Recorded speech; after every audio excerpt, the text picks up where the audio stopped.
All right, welcome everyone to this Center for Business Law event on startups and venture capital, a day in the life of a tech finance lawyer. So we have two esteemed guests here to talk to us about tech finance law. So Ryan Bencic is an associate at Harper Gray LLP, where his practice focuses on startup financing, venture capital, mergers and acquisitions, spinoffs, and intellectual property licensing. Ryan has taken an unorthodox career path in advising entrepreneurs and startup companies.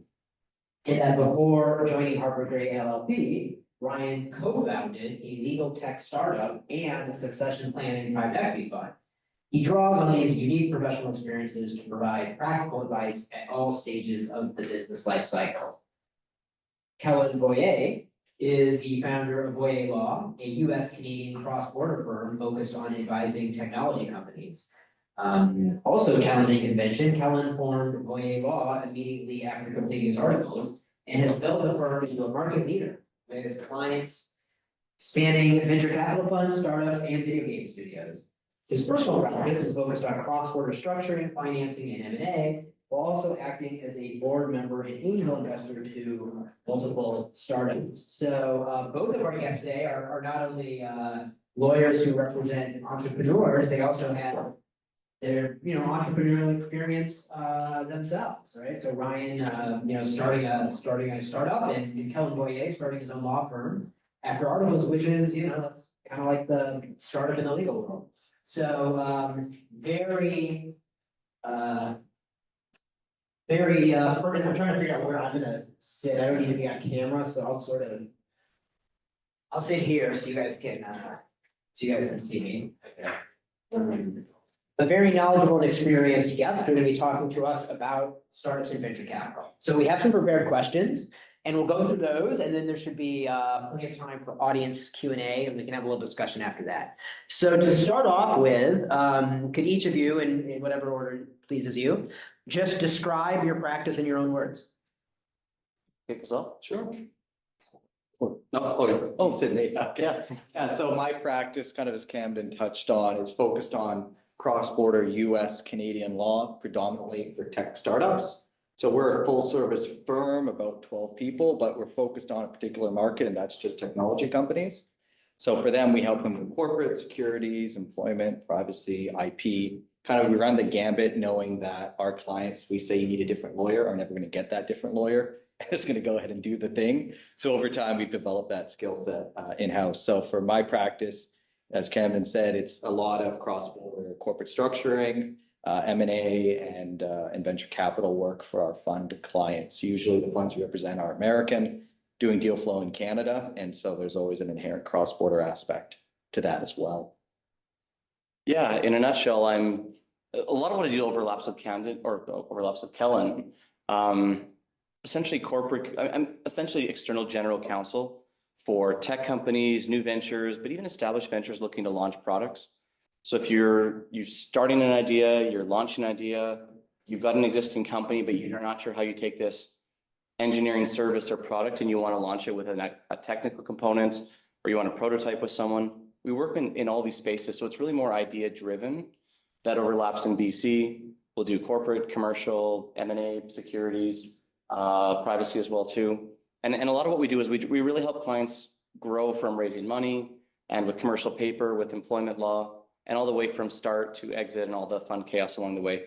Full service firm, so we also deal with the litigation too, because sometimes things go sideways or people don't like what's on the paper. There you go. Very good. So both of you guys represent startup companies quite a bit. How would you say that working with startup companies is different from working with larger, more established corporate clients? For me, working with startups, I've said this every year, so they're super open to taking risk. The company's not going to exist in a year if they don't get product market fit, they don't raise a financing round. So unlike a traditional client that you may represent in oil and gas and large entity, startups, they are completely open to risk because they know they're not going to be there if they don't move ahead with whatever the thing is. So the advice is kind of has to be practical, yes, but it also has to be of a scope that matches how open they are to risk. So if you tell them no, or you put in place a whole bunch of things they need to follow, they're not going to do all of that. It may be legally required, but you have to understand to be practical as to what they're able to do, both financially and resource-wise, to kind of go ahead with whatever it is they're going to execute on. Because if you make it too difficult for them, they're not going to listen to you, just do it anyway. So how do you allow them to move forward with whatever their plans are, but to accept that unlike you're taught in law school, there is going to be risk and they're not going to be fully compliant, probably like with privacy law or something. But get them in a good enough position that they can succeed so that when they do raise that money, they do get product market fit, we can go back and fix as much as we can their different issues. Yeah, and building on that, I think a big one too is speed. What's the longest it takes you to respond to an email for a new client? Well, it has to be in the same day. Yeah, right. I mean, we joke, but it's like with big clients want responsiveness, but small clients and these early stage startups want really damn near instant responses. A lot of my clients text me. You want advice at 9 o'clock at night? If I'm still available, I'm going to get text. And Kellen's nodding because we're both going to get text at night. We got to respond, promptly, quickly, practical advice, but also billing too. I mean, the companies that need the most advice early on don't always have the means to pay for it. So we have to strike that balance of what do you really need to do so the company can continue to exist? Yeah. But also we need to find ways to efficiently provide services at reduced rates or at ways of scale that we can replicate and we can build a business so we can operate, because we're also a startup. On the other hand, if we can't deliver services that are profitable, we can't continue. So it's a balance of speed, practicality, and also how do you give important advice up front that just might not normally apply, whereas big companies might pay or have an ability to pay for more advice later on. So it's trying to balance all of these things and do it with a smile. Yeah, you're never giving them legal opinions, that's for sure. No, we always have to call. So Kellen, you mentioned that a lot of startup companies are comfortable with risk or risk seeking just because they're, the business reality is that the company may not exist in a year, right? The modal outcome for startup companies is failure, right? So if you don't know that, 9 out of 10, if not more, than startups simply fail, they never go anywhere. But for those clients that do gain traction and start to grow, what are some of the legal problems that startups arise as they scale into larger companies? I think it's a couple different categories. As they scale, I'd say employment is probably the more frequent issue, because if they scale, they don't have proper paper. Assuming they're a Canadian startup, they don't have written employment agreements that limit liability to the statutory minimums as it concerns severance. That's probably the biggest issue I see. They scale fast, they hire a bunch of people, they want to fire some of them. Well, it turns out that employment agreement we wrote for them, they forgot about. Or that person that we gave it to got fired and they lost it organizationally. So I think that's probably one of the biggest pain points. The other is you'd be surprised at the number of companies that raise money but still produce their own terms of service, their own like client agreement. We have one right now where just wrote it with ChatGPT. It barely covers what they're doing, and it's a very complicated business that they operate. So I think there's a lot of things that you think would be obvious that they tend to do themselves because they did everything to get to that point themselves with some of our help. And I think it's a client management problem where you don't know what your clients are up to. You set them up and then they go off and see if they get product market fit. And we try to touch base with them, but you just don't know where a lot of them are, even if you do touch base. And then they do come back to you at some point. It turns out they've been making their own paper, even though they've raised a Series A now. So it's all about trying to manage that touch point as they grow, but they're not always receptive to you reaching out because they don't want to have another bill, even if you're not going to bill them for it. So I think it's that paper issue, and then privacy too. The more your product grows, the more your product changes, the different information you collect and how you use it, all prompting privacy law issues globally. And again, another thing that they just whip together themselves, and you can remind them of the need to keep it up to date, but it's on them to actually say yes to your inquiries. So I think those are the biggest issues I see as they start to scale up. Yeah, I'd add a few things. I mean, I think Kellen's right. And I think as you think about how you scale, you usually scale by selling more things. So our clients are producing paper that just doesn't line up with licenses or access rights. I mean, are you granting a license or just a right to use the platform? Two big implications. Are they limiting liability? Are our clients agreeing to indemnity provisions that might bankrupt them if anything goes wrong? even if someone else does something wrong, they could go bankrupt. And that's a lot of the time I get involved in just let's see the paper you're producing. A lot of our clients, and I'm guessing Kellen's probably the same, a lot of our clients also sell to bigger companies, and the bigger companies are going to have their standard paper where a deliverable might include all intellectual property related to the service. So when they sign into someone's service, they might be selling their whole technology company for $10,000. Yeah, and so we always have to step in with not just what paper our clients are producing, but what paper they're signing on for. Another one. I think the bigger one too at scale is just liability. I say this all the time, but the lowest hanging fruit I can take off the table is if we can limit liability to something linear, like 3 months of services or $1,000 or something that's just an acceptable limit, but they grow exponentially. Eventually, there should be enough money to pay for the risk. But if we let the risk grow exponentially or even bigger and faster, then at scale, bad things happen.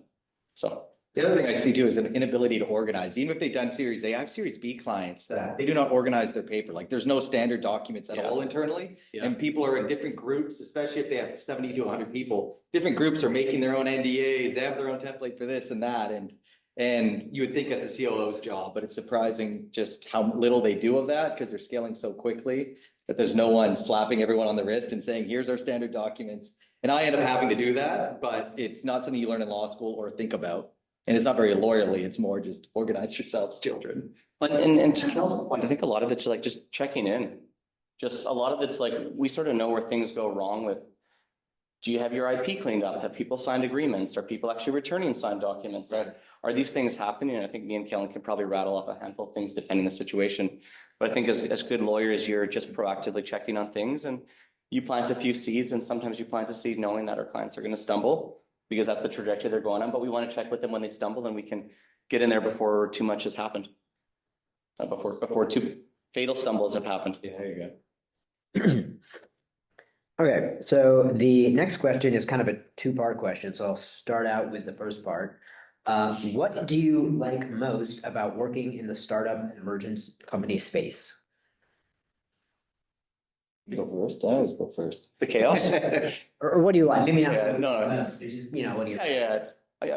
Maybe you like everything. No. We joke because me and Kellen know each other for years now. The fun parts are you touch a lot of things and you cover a lot of things. I mean, I tease my friends who are in commercial lending because all they do is the same paperwork all day. And I think if I did the same paperwork for 30 years, I wouldn't be doing it for 30 years. Some people really enjoy that craft and the cookie cutter approach of getting better iteratively. And I think that's a better scalable business than the type of practice I like doing.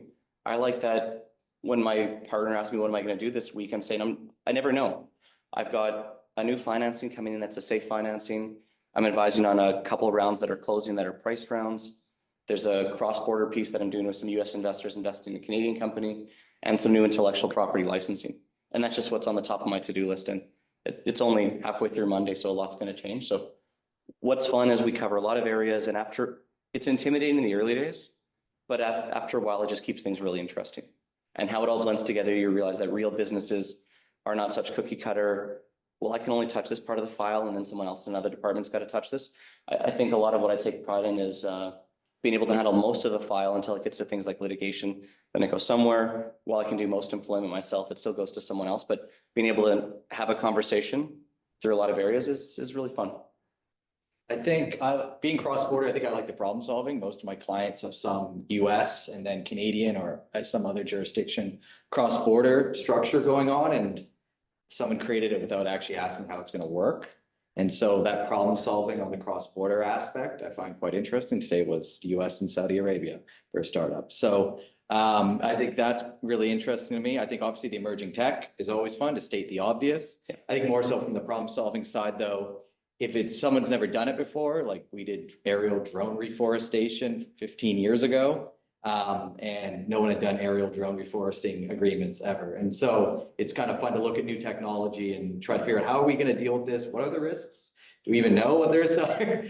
And so that area is fun too. And then at least I'm getting old now, but most of your clients will be your age. And so it's nice to have that in common versus some old mining exec that's double your age. So you have that commonality, whether it's pop culture references or just lived experiences. And that always makes it a nice laid back relationship. And building on that too, I think it's really important to emphasize it's a lot of fun. as hard as it is and as exciting as it can be, and I always qualify that exciting means challenges in the early days as a junior lawyer. The first 5 years are probably more difficult than just focusing on one area because we cover so much, but it's fun. I mean, I got a phone call for a client who wants to do sort of an AI plugin where you can engage with it like for customer service basis. And now I'm starting to see when I call my favorite Thai restaurant, now I'm using this AI ordering system, and I actually have an appreciation for how this product is launched in the market because different use case, but I'm even seeing this with the Thai restaurant I use. So it's like you're kind of on the frontier of technology and it's really exciting. Okay, now I'll move to the second part of this question. What do you like least about working with startup companies? I like how you didn't tell us part two before part one. You're starting this one. What don't I like? I think sometimes they ask very complicated questions, but are willing to pay $500 for the answer. Often in highly regulated spaces like money service businesses, crypto exchanges, online gambling. And yeah, I can't answer this question. Sure, it involves 10 different countries and you want to spend $1,000. So I think the financial constraints goes to the risk point earlier. So as a lawyer, how do you deliver on something? Because you know they're going to do it anyway. That will maybe get them in a slightly better place. And that's a very difficult proposition. So I think that's probably the biggest difficulty in this space. I think as well, sometimes the space is highly standardized, and I like that. The paper's all standardized. But at times I think the challenge is actually people not from the space going into the space, and they don't recognize that everything's standardized. And so you get this investor or key client, and they don't understand how this industry works and the benefits in those standards, and it creates a bit of friction that shouldn't be there if people understood the space better. So I'd say those are the two that come to mind right now. And then I guess too, when they die, you know, your clients die a lot more than you think, right? As Camden said, 9 out of 10 are going to die, or at least go into some sort of slow death. And so if you're looking as a client or a lawyer to be building out a practice, you're that young go-get-em lawyer and you want to be partnered, you're going to bring in all these clients. Well, most of them are going to be dead in 5 years. So you really need to have a constantly refreshing client base as compared to somebody that just works with large real estate developers. Putting aside the current situation, most of them are still going to be here in a couple of years. And so I think it makes it difficult to build a book unless you're constantly bringing in new clients. Yeah. And even in terms of numbers, you might have a few hundred clients to get, you know, most could probably raise a friends and family round because it's people that share the same last name or people that believe in them personally. Of a few hundred clients, you might have a smaller handful get to an actual angel-backed seed and sophisticated-backed seed. Of that, you might get to 5 to 10% hitting Series A, maybe, and maybe it's even something that's more of a bridge. And like the numbers really dwindle fast, so you almost need 500, 1,000 clients to be able to have a handful that get to Series B. Like Series A seems to be a great filter, and many of your clients actually should be acquired or exit then. A lot also just run out of money before they can get to big enough scale that they can continue. So if you also want to work on bigger files and more things over time, part of it is a numbers game. Yeah, we have to do 250 new clients a year. And of those, how many are going to be here in 5 years? A very small number of them. I think of the number of clients I had back in 2015 that I still do work for, I can think of one, maybe two. So it is a recurring game. And then maybe a couple will do a Series A, but the number of those that do a Series A, it's a small number too. Mm-hmm. So, and those are the things that really drive revenue. So you have a bunch of small revenue with these big revenue jumps that you want in the A's and the M&A deals, but it's a numbers game to get there in the first place. So I'm gonna go off the script a little bit and ask a practice management question. So this is something that, law students in the room may not be thinking of, given that they're law students, they're not yet practicing lawyers, but it becomes really, really important when you're actually a lawyer. So I'm just sort of curious, how do you approach client development when you're taking on literally hundreds of new clients a year? Like that almost sounds like, I worked at a really big law firm, right? And I was an associate, so I was, not directly involved in a lot of client development. Like what does that even look like? How are you getting your clients? Like, where are they coming from? Is it a huge burden on your time to develop new clients? Yeah, me and Kellen were chatting in the hallway, and I've sort of looked at my time lately, and I'm spending 1 to 2 hours a day of doing new prospecting. I mean, sort of averages, and sometimes it's a little bit less, but it's probably not less than an hour. And sometimes it can be 3 or 4 hours on a phone of taking 3 or 4 back-to-back calls. It's a lot of being an extrovert It's a lot of going to tech networking events, things that you find really enjoyable anyways. A lot of my friends are founders or builders or developers or angel investors who've already exited. So a lot of it is going out to parties, going out to events, being really social, and just chatting with people. And it sounds cliche, but it's really, there's no shortcut for hard work and just chatting with a bunch of people in areas that I'm interested in, and calls sort of follow from there. There's a lot of community building too. So you're specifically sponsoring community builders or pockets of people that want to throw events. Like I sponsor a quarterly poker tournament, supporting a new accelerator that's launching, supporting people who are launching other sorts of events, and even just a little bit of guidance goes a long way. But it's a ton of work. I mean, if I've got Friday and Saturday night off, I mean, one of those or at least half of one of the evenings is probably dedicated to something invariably coming up for a networking thing, because that's just part of being an early stage tech lawyer. Yeah, I think it's well put. It's networking. It's becoming a subject matter expert. You know, we're unique in that we do the US side. So for us, that's how we built our reputation over the years. I've never built relationships with fellow lawyers. Sorry, Ryan.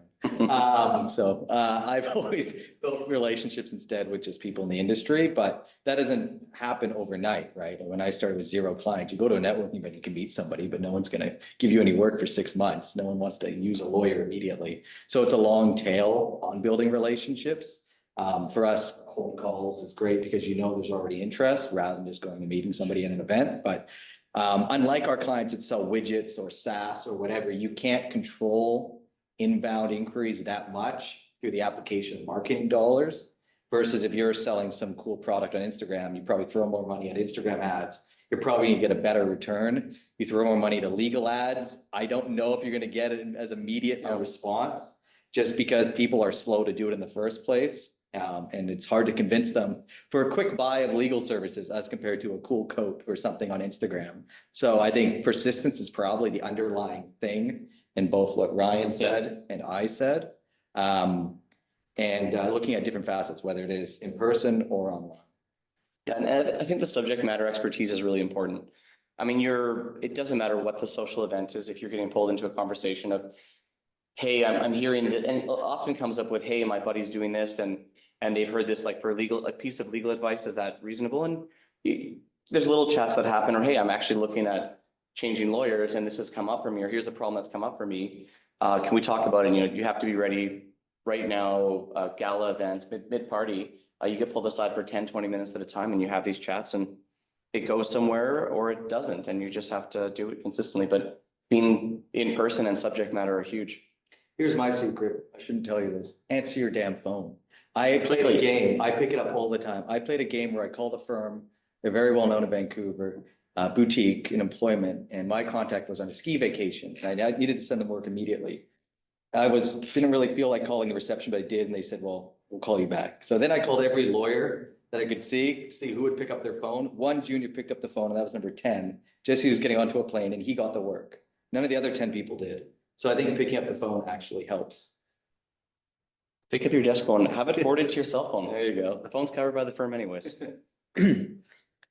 Okay, so at the risk of alienating the audience, I'm going to indulge my curiosity and ask another practice management question, which may not resound with the students in the classroom, but I swear to you, it's very important. So, kind of beyond client development, I want to ask a question about billing, and this, like Kellen kind of already alluded to this, but my sense is, and I never represented startup companies, but my sense is you're working with clients that are very needy in terms of like their need for legal advice, but are very cost sensitive, if not broke.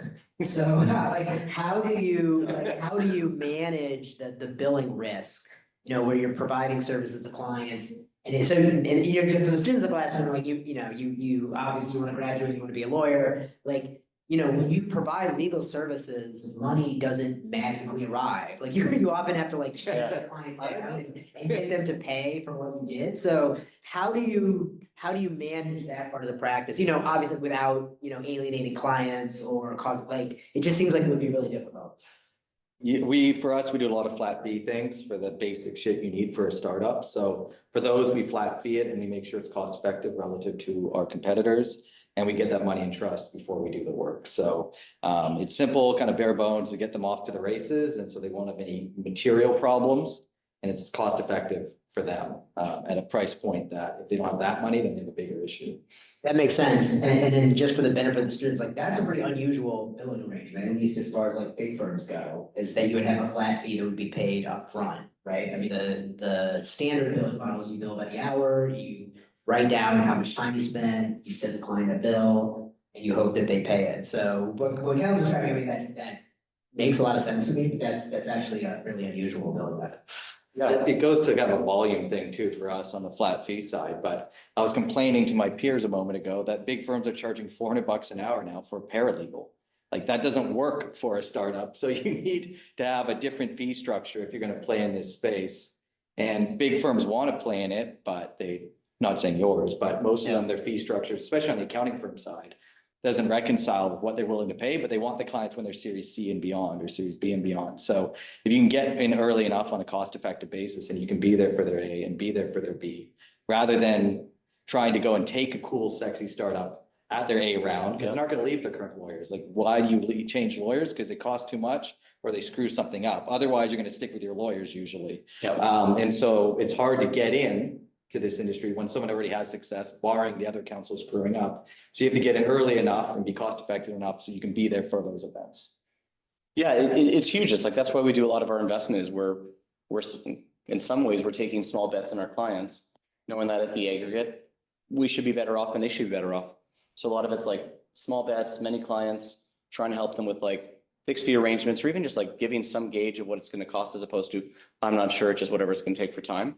Like whenever I give estimates, we don't do as many quotes as Kellen's firm would do, or like fixed fee things, but a lot of the time it's, hey, I know how long this takes, and for what you're asking, here's what I think it'll take, and does that work for your budget? And then there's a lot of conversations up front about, well, what do you think you need? And then let's talk about the fees, and then what do you actually need? Especially when we get off things that are not quite fixed feeable or like custom agreements. So if you need an agreement that's going to do all these things and you've only got a budget of $1,500, maybe we've got to get you just the least amount of thing you can get out there to get some revenue so we can clean up this agreement when you need to at scale. Because you don't always need the final legal products from day one. Sometimes the first legal agreement, which just protects your technology and puts your risk down to whatever they paid you for services, is enough. I mean, a $1,500 pilot agreement is one of the things I'm working on now. And here's a cheap pilot agreement, go forth and sell. And when you've sold 5 of these things or 10 of these things and you have more than you can deal with, then let's talk about how to make this a scalable agreement that for where it needs to be. Okay, so related to the question of billing, how do each of you think that you provide value for your clients? Like, why should your clients hire you? Are we pitching to you? I mean, there might be entrepreneurs in the audience. I don't know. How do we add value? I think first and foremost on our fee structure as it concerns flat fee. And we do that for a whole ton of things, even through financing rounds. So I think that's a literal providing of value. I think we are uniquely practical. I know this because clients have left large US firms for how practical we are, which was surprising to me, given that I assumed every Silicon Valley lawyer was like the lawyer in Silicon Valley, the TV show. Turns out not. So for me, it's that really practical advice, no bullshit approach that resonates with clients and how we add value. And then third, and the obvious one, is our cross-border practice. The need not to have 2 sets of lawyers in 2 countries when their business necessarily does span borders. Yeah, I think for us, it's probably, you never guarantee outcomes, but we have enough competence and experience that we're comfortable getting consistent outcomes for clients and the results speak for themselves. We have a ton of word of mouth advertising. So if we do great work, it begets more great work. Responsiveness. I think people underestimate just how valuable it is to respond within a day. Agree. I mean, responsiveness is something that we can totally compete on where most just can't, and they're okay with getting back to clients 3 days later, 7 days later, 2 weeks later sometimes. And otherwise it's just subject matter experts. It's where we can have a conversation from start to where you think you want to go, and we can fill in, we'll tell you where we can help along the way and where we can't help along the way. We don't do patents, for example, but I know enough to be able to say, hey, here's some people in town that might be able to help with patents. Just send them to me. We can say that. Let's talk after. But it's basically like it's subject matter expertise, responsiveness, and enough experience that we can get the results that our clients obviously like, and it gets more work. Yeah, I gotta say on the responsiveness point, I worked at a big firm, but like responsiveness is huge. Like that's just like so important to clients. Like, a client being able to email you or call you or text you, late at night and get an answer. Like clients, they love that. And if they don't get it, they hate it. They hate it they hate it when they're waiting to hear back from their lawyer. They love it when their lawyer's responsive. I think that the problem that I was at a big firm where I had no choice, right? Like I was responsible to partners, and the partners were like, you better be responsive. I wasn't managing my own practice, but it seems like one problem. I mean, I think it's great for keeping clients happy, but then it makes it like really, really hard to set boundaries with your clients, right? Like once you've established, once you've sort of developed that expectation where they can reach you at any time, it's just kind of hard to climb back down from that, I think. No, that's just the way it is, and you accept that. That's at least how I live my life, but I don't know. Yeah, I mean, it's like, I guess what I'm saying is it's a lifestyle. I mean, being a lawyer, being a lawyer is not easy. But also find like the more responsive I am, the more Slack clients will get. I've responded at 9, 10, 11, midnight, 1 a.m. It depends on when. If I'm traveling, I'll say to clients, hey, I'm in Europe, so here's the best times for both of us to get a hold of each other. Or when a client of mine's traveling through, he was just traveling through Dubai, Turkey, India, Australia, Indonesia, and then back in Vancouver. And I've just got a little notepad where I know which time zones he's in. And if we're super responsive, I find our clients give a little bit of wiggle room of, oh, hey, missed you. Are you free to chat soon? And they know that if they text me that, I'm going to be on it within sort of the hour or within hours of, because how often do we look at our cell phones? Okay, so switching gears a little bit, how would you describe the Vancouver tech environment, either from an economic perspective or from the perspective of lawyers who are working in this area? And I actually recently did a media interview on the Vancouver startup environment, and so I would be curious as to what your guys' thoughts and perspective is. Same thing I say every year to you. I think the Vancouver tech market is quite small. It's been small for a long time. There's always been this narrative of we're going to get some big exit, and then suddenly everyone's going to have a whole ton of angel investors. It's going to be like PayPal Mafia, which is when they exited PayPal and everyone became an investor like Elon and Peter Thiel and everyone. That hasn't happened yet. I mean, Clio's IPOing, everyone knows that this year. So, and I know the Clio founders do personally angel invest. So maybe there'll be some more capital for that, but it's inherently a smaller market and always will be. But that's the factor of population and geography too. California's got a bigger GDP than Canada, and it's a single state. So, as the size of our market, we can grow within the confines of these realities. But I think to be us in Toronto and maybe a bit of Montreal are going to be the 3 hubs in Canada for tech, and it's a good market. Let's be clear, but it isn't the gangbusters that you'd see in, let's say, key U.S. markets. That's not a bad thing. It's just a reality, I think. There's good companies here. I think there's always the growth capital issue as well. There's not much middle market growth money. There's angel investors. And then once you get to your Series A and beyond, well, your investors are going to be American anyway, your leads. But there's not much of that kind of middle market growth, A and beyond local. It's all foreign money. So it's hard to get from like your small angel round to an A and beyond in Vancouver, especially if you're just looking at local money. You definitely have to look abroad for that. So there aren't many medium-sized startups here. There's lots of small, there's some big, but there aren't many medium-sized, and that goes to the capital issue. So it's maybe a bit of a slightly negative look, but I think it's a good market. But I think if you're a tech lawyer in Canada, you should be looking across Canada, not just in Vancouver. And I think just size of a population and GDP, you have to, because it's, again, smaller than California. I think things are changing, at least from anecdotes. So I'm speculating here, but I'm seeing more. I'm actually seeing more American founders looking to build here as they're looking. They don't like what's going on in America geopolitically. They don't like living there. Interesting, because I've not seen that. Yeah, and Americans?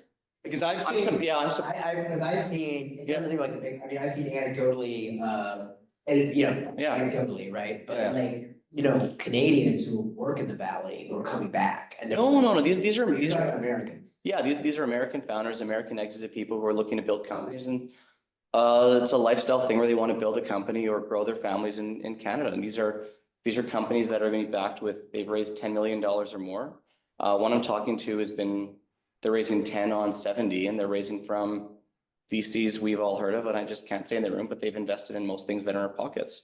So it's anecdotally and it's early. Yeah. I'm seeing a change too in the market where there's less of a need to raise and fundraise because of recent developments in technology. You can build a wireframe faster than you needed to. You don't need 600,000 or $1 million to build a wireframe app. You can build it faster, you can build it cheaper, you can put it out there. And while these things don't really work at scale, what used to cost $1 million you could do for 50,000 or sub 100,000 with a right technical person on your team. So the trend I'm also seeing is maybe a little bit less need for raising money as early because teams can build faster, which is where I find I'm more busy on the commercial front and instead of just doing friends and family rounds and pre-seed rounds and these baby rounds incessantly, I find I'm actually busier on the commercial licensing sales front for revenue rather than getting revenue in dollars from fundraising. So I think things have also changed. So Vancouver's a smaller market, but if we're punching above our weight in terms of pound for pound, we might have more opportunity being able to build companies sooner and get bigger as Americans are also looking to invest here. I mean, Keith Rabois just invested in Spellbook with a big valuation, and we're starting to hear rumblings that the Valley's recognizing Canadian companies might be good and undervalued if the technology can be deployed in America. Well, Americans are always investing in Canadian companies, not even just on value, but because funds are too competitive now. The funds are so large, and there's so many funds now, they have to look abroad versus 10 years ago, they didn't care about looking beyond the US borders. Now they look to Canada, they look to the United Kingdom, they look to continental Europe. So that always bodes well for Canada. Okay, so my next question is sort of a war stories question. What is the most or one of the most difficult or unusual issues you've ever faced working with a startup client? I've had a few. I have one I tell every year. So we had a client, they called us, they said, hey, we got 100 grand from an investor. Yay. We spent it all. Okay, fine. We need to give it all back, but we don't have the money. Why do you need to give it all back? Because it turns out the guy who invested got out of jail the day before he invested, and he was a known enforcer for the Gotti crime family in New York. And we didn't know that. And in our industry, that's not a good thing. It's in any industry, probably not a good thing. But in theirs, it definitely wasn't. So we had to negotiate with said enforcer to tell them you're not getting your money back immediately. You'll get it at some point, but I don't know when that point is. Please don't hurt us. And we did in the end get the guy repaid, but it was an interesting fact pattern. I don't think I'd be able to one up that for a long time. Yeah, so I've heard this story before, but I haven't heard the details. So like, was the investor, was he amenable to this? Like, did he cooperate? Like, Yeah, he was fairly cooperative. he was actually like easy to work with? Like, He was okay with it. I think no threats of violence or anything? I think he knew you're not going to get blood out of the stone. I think being in Canada and then being in the US helped a bit too. It's probably hard for him to come up to Canada to get us, but it was a unique situation. I think one of the big challenges I always remind people, and Kellen and I were chatting about this in the hallway about the people that dabble in our space that are not venture technology lawyers, they're not startup lawyers that get in. And a lot of lawyers that dabble in the space probably work with small businesses more, or they work with templates, or it's the danger of using ChatGPT to build templates. I mean, one I had was, we had a company going for their Series A, so they're raising about 10 million US. They had a unanimous shareholders agreement that they downloaded from some lawyer before us downloaded this probably from the internet. They had a unanimous shareholders agreement instead of a normal shareholders agreement. And one of the key differences was you need unanimous approval to amend it or terminate it. And one of the conditions of financing was obviously terminating this and putting in a more venture-backed and venture-friendly shareholders agreement that governed the relationships. So the short answer is we needed 85 people to unanimously consent to a thing, plus unanimously consent to a few other things under the agreement because they all said unanimous approval to do blank, blank, blank, blank. So it was like 6 pages of resolutions and we needed 85 people to agree. And this includes people that were former employees that were fired in not fun ways. This includes people that were former colleagues, former investors, former people that were ignored over the years. And so how do you get 85 people to agree to anything? Some people were traveling on safaris, some people were in the plane, and we only had about a 2-week window before the company ran out of money. And they weren't going to make payroll on Wednesday, and we finally got the approvals around Monday night. So you kind of get to the end of this runway, and if we didn't have 85 people perfectly agree to a thing, and if a single person held out, 35 people would have been out of job on Wednesday. Should have sent the crime family to them. They get a number after, but I got a guy for you. He'll get anyone to sign. Yeah, but it's like I think I'd emphasize the challenges of like if you're going to be in this space, it's really tough and it seems easy on the outside of hey, any corporate lawyer who's been practicing for 20 years could do our job. And it's like 20 years of corporate law practice that doesn't apply to our space is not the same level of experience. Yeah, that's why, well, same thing, I can't go do real estate deals either, so each person has their own subject matter expertise for sure. Yeah. I'm tempted to share my most difficult challenge and ideal, but didn't relate to a startup company. So move on to the next question, which is how has your practice changed over the years, either from a personal standpoint or due to changes in the industry? Well, your thing, I'll build on the thing I said earlier, which was I've seen less of a demand for raising money in the early days. Companies might need to raise $100,000 just to cover rent or make their first hire. But the gap of raising the first 100,000 to the first million, I'm seeing less of a demand and then more of a stronger demand after or earlier. So it's smaller, quicker financing rounds, or it's later, bigger financing rounds, also quick and also with more US investors or more sophisticated investors coming in sooner. But there's this gap in the middle that would have been around a pre-seed round or a seed round that I'm just seeing not as much demand as companies are running a little bit further with dollars and revenue. They're just not needing as much financing in some of these earlier stages. So things have changed for me where I'm busier with commercial agreements, licensing agreements, service agreements, and they're getting old-fashioned revenue instead of having to raise venture dollars to be able to pay the bills. The thing that will change for everybody is the technology you're dealing with. The legal work and how you structure a startup is static, unless there's some new standard, but generally it's static versus the technology is only always changing. So, you know, when you started, maybe cloud was a thing, then there was something else. Then it was, you know, everything was Web3, and now we're in AI. And so you need to get your head around whatever the latest trend is on the technology side and constantly be evolving, and at least your ability to understand whatever acronyms are being thrown around. And someone says GPT wrapper, you're like, yeah, of course, I get that. Or at least nod while you're Googling the thing, so you seem like you know what you're talking about. But I think that's something that's always changing, but that will always be the case working in technology. But, you know, as I said, this industry is very standardized. So the conversations I have with companies that are AI are the same conversations I had with somebody that was in cloud. There's nuances to every product, obviously, but there is some sort of static nature in what we do as well for any tech company. Yeah.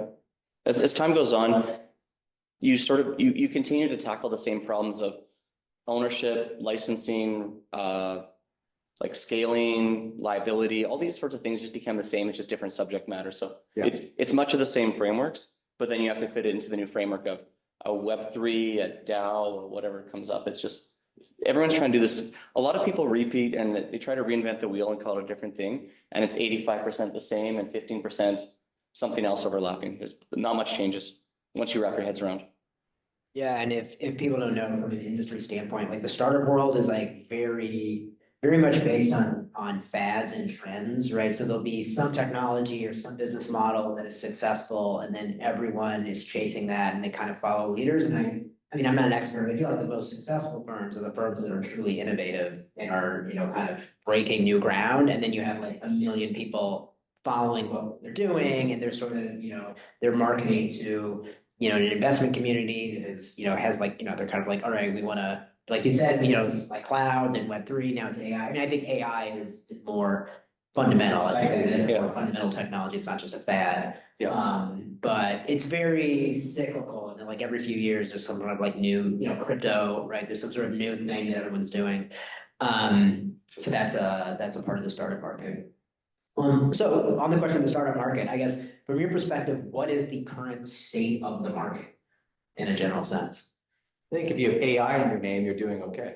I think most of our clients are AI, to be obvious, but I think they're doing fine. You know, maybe they aren't raising capital as soon, per Ryan's comment, but they're definitely raising capital. They're definitely getting customers for their product. So I see that as being the case right now in the startup market. There isn't a hesitancy around funding in that space. There's lots of funds for a lot of capital to deploy.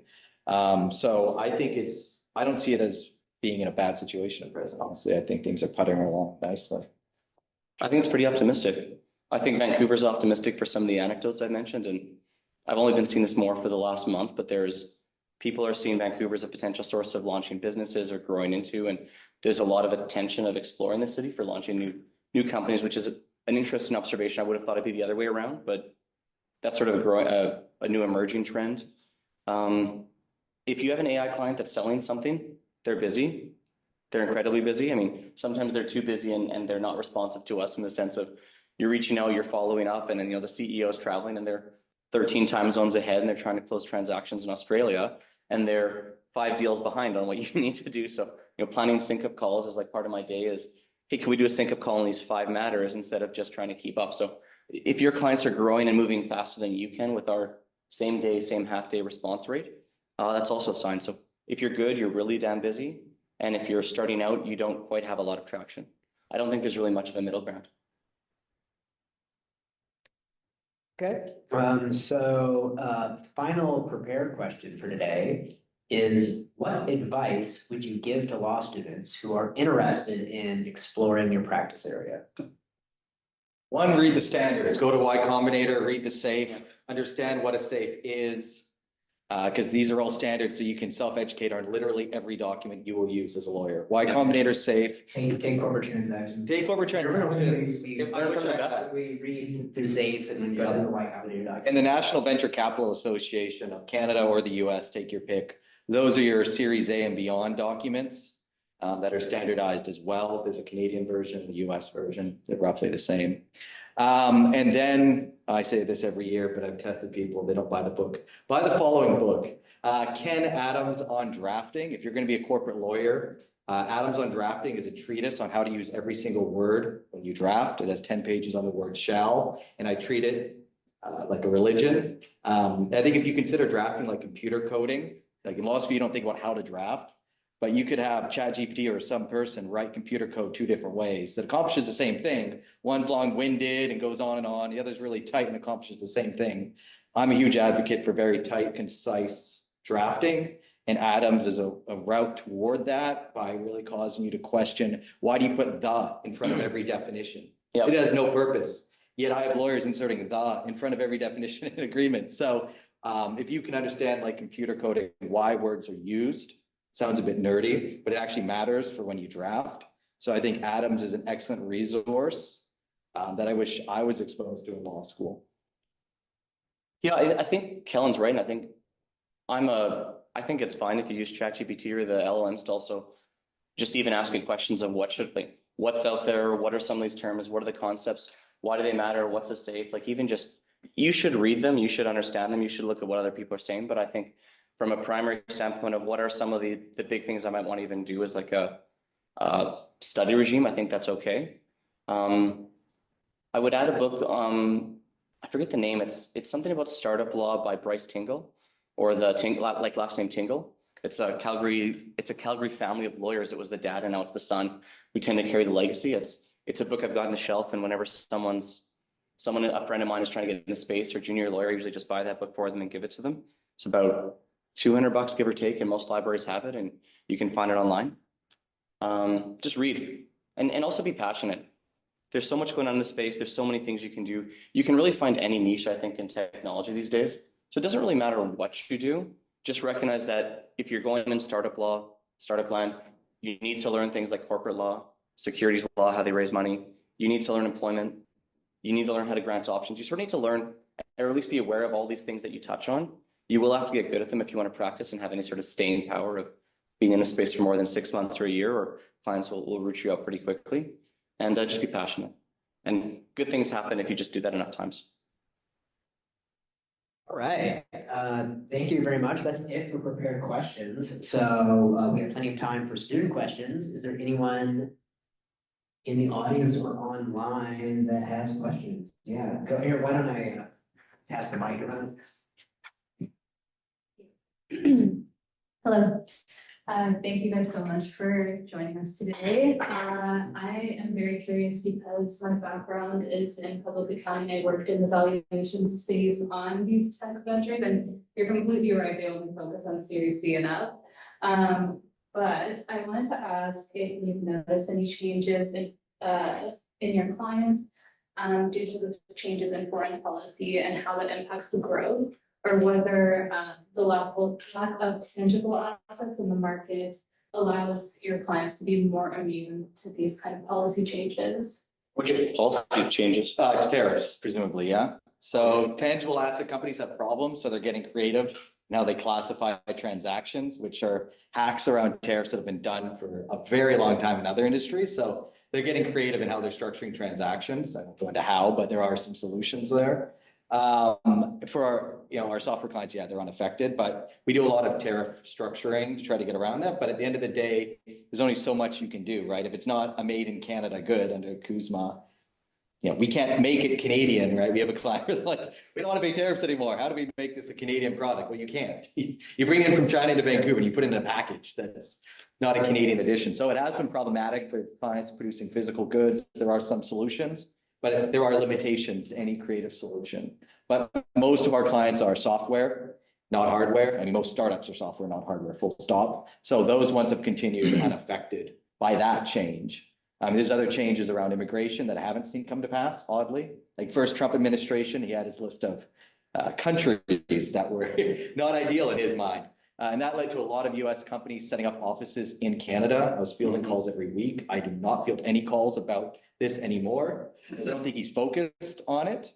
He's mentioned some countries that he doesn't like, but there's the H-1B issue, but there has yet to be an influx of US companies setting up in Canada as a result of the H-1B situation. So maybe it's too new for that. I think they probably think with Taco Trump that it's probably going to change next Tuesday and it won't be an issue. But we'll see how that plays out.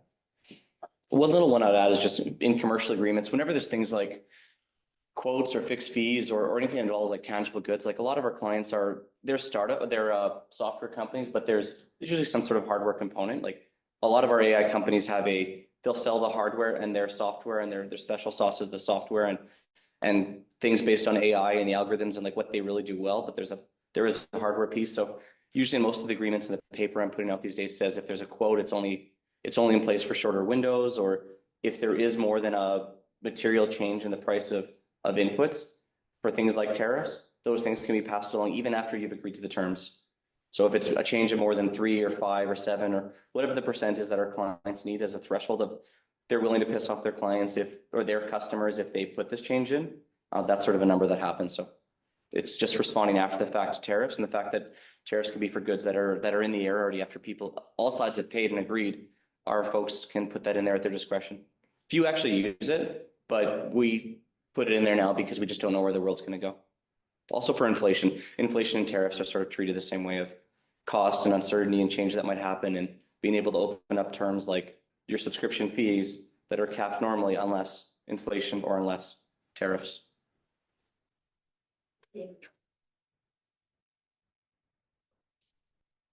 Hi, thank you for coming in to talk to us today. My question was more about on the client side, you're working with clients who often they've done a lot of the work themselves, the whole length of the way. Often they're maybe a little possessive of the work they've done or the work they do, and oftentimes they're stingy. How do you go around convincing the client that yes, you need to pay for this specific legal service or else? How do you get to communicate the necessity of it to them and advocate on your behalf on the value of your work to them? It depends on the client. I mean, if you're cost effective, then it's a non-issue, right? If it is an issue, I think it's about emphasizing what the downside could be. And at the end of the day, it's your decision if you want to pursue it, but here's going to be the cost if the downside does occur. And that goes to that risk point earlier. I'm not going to care at the end of the day if I tell someone to do something and they choose not to do it. I'll remind them why it's a bad idea.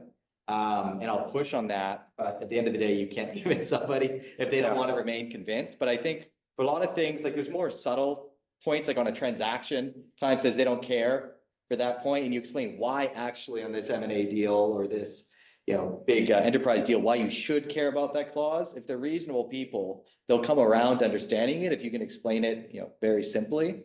But yes, there are clients that just won't be convinced, and that's fine as long as you put in writing why you think it's a bad idea. So then you can refer to that down the road when that one event does occur that you said totally would occur, and you can point to that when they try to blame you. Yeah, I mean, sometimes it's also we talk through like the process and what they do, and some clients will also, after we take on minute books and we're supposed to be responsible for corporate records, they'll go in and start trying to change things. And sometimes we issue a bill, sometimes it's a real bill, sometimes it's a phantom bill. And it's okay, I can with the stroke of a pen write this one off, but we've agreed that we're managing these things, this is our liability, and coaching them through why these things are, like why these bumper rails are in place. And if they don't see value, sometimes they're just not a client that can continue. We don't have to take every client, but you want to help as many people as you can. But some people are great fits and they come around, and other people, we can't help. We can't help on these terms, and they might just screw things up for themselves and just be their own liability. And if they can't learn and be coachable, they won't be in business for very long. Because you got to be coachable. Everyone's got to learn. No one has this knowledge innately, but even like how they work with us is also a reflection of probably how their business will grow and scale. Great, thank you.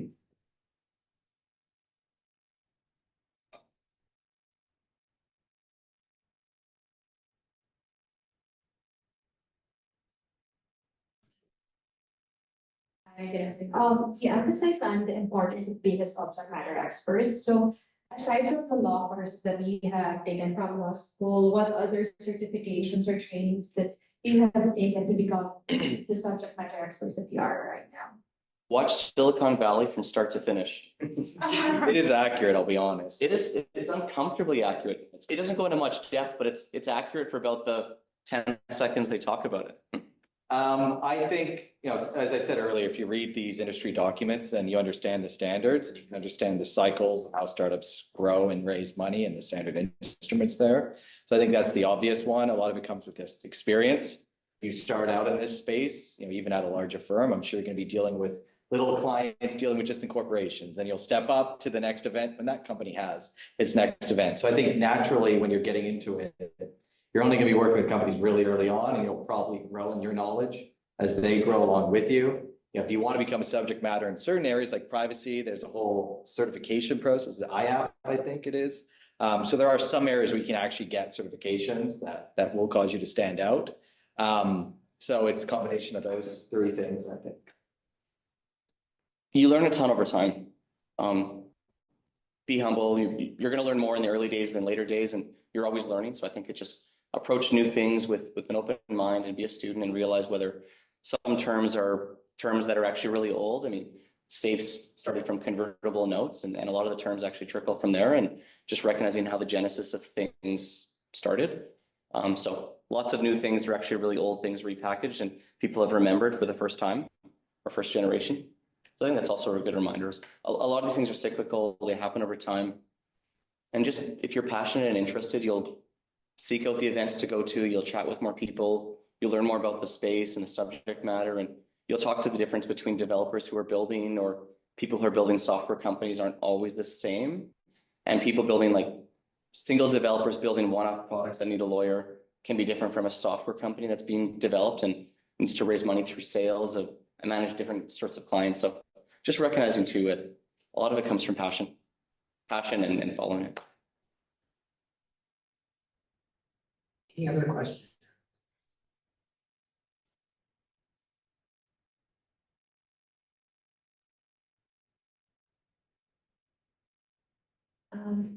Hi, I have a question. You guys are often dealing with AI companies now. Have you had any difficulty about your clients turning to AI for perhaps legal advice? And how, if you do you manage that? Yeah, they all do now. Like you'll get these really long emails from all your clients describing whatever it is that they want to ask you, and it's set out exactly like AI. There's a background description, there's some sort of analysis. I mean, it's wrong half the time, at least. So I just kind of roll with it, but I don't bother. Like, it's not an issue for me. It just leads to more annoyance having to read through some lengthy email when it could have been said, as you know, AI is mostly fluff in what it says and there's little substance. So it's a bit of an annoyance in that respect. Yes, we have a client that did an influencer deal, very expensive deal with an influencer. And they actually, them and the influencer built it on AI and then sent it to their lawyers. And, it's got a whole bunch of issues because it's drafted multiple times through AI. So I think it's just going to be part of our practice going forward. Whether lawyers use it and how they use it is a whole other conversation. But clients are using it both in a good way because, look, if they're not going to pay for anything, in the video game space, there's standard docs that are free online. I'd rather them go and use those free docs that weren't made by AI than to just not use an agreement whatsoever because it's going to be a bigger issue. So I think it's helping solve for that problem. But I think it's worse if you're probably in litigation because AI will have a really long treatise about the problem. In Oh, corporate those. work, usually it's more condensed as to what the issue is. Yeah, I think there's a lot of cleanup that happens, and I find I'm getting less of those AI-driven emails. I'm getting more AI-driven agreements than emails. Like there's definitely phases where as new ChatGPT or new models are launched, you can almost actually see a rise or a spike depending on what buckets people come into or how they sound on things. I think a lot of it just comes down to education and trust with the clients that have worked with us for long enough that they understand that we're never going to try to overbuild them. We want to work with you. We want to be as cost effective and time effective as they need. And we try to coach them through the benefits of when you can use AI for some things and when you can't use AI and when it's going to be helpful to do things in certain ways. I found clients have been receptive to that approach of education and trust, as opposed to they're just going to always disregard me and just going to go do this. Like that sort of client I find doesn't last very long and they usually learn pretty fast, or we just don't stay with them forever. Any other questions? Any questions online? All right, well, I think that that's a good stopping point. So let's have a round of applause for Ryan and Kellen. Thank you very much.